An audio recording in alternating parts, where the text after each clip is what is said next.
Kim doğradı gelinanızı kaçan gelinanızı kaçan. Ne gelinanızı şuun şuat ne oğlun selamun aleyküm. Ne eli öyle. Hem zat stayda telefon çıkıyor ne tip oldu.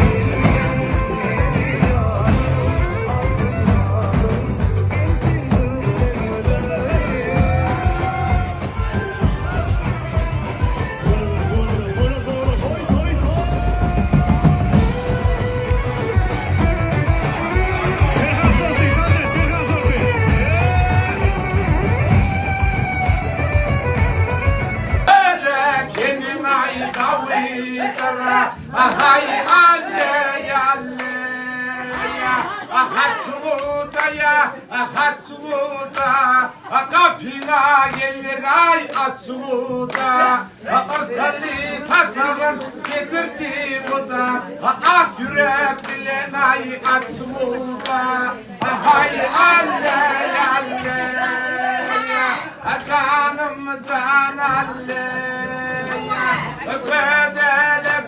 ya ki gerek evine erkeğe kelbi duydum bağı tatoyu şadiyan gül figer hay alley alley bakarca kebilen hayallay boynayı açarla bağlıya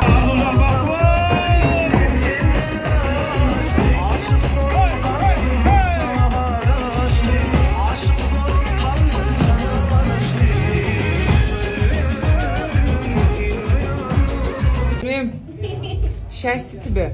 Bir dadaydayn hemme podpисчикларымның adından söz verdim kutlayacak deb hemme sana bak arzu ediyor чтобы ты была всегда счастлива чтобы yürüyeceğin yani durmuşun ak olsun baktı olsun Hemme hem de Allah'can baktı olmak nasip etsin.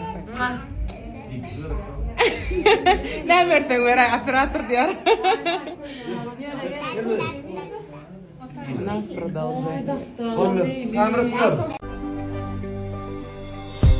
Uyumaydım olsun, aylansın giyin dünyanı, dillerimiz can olsun, gürleş yarımda mali, ne diyeyim sen baktın, tapılmaz gözür sen yani.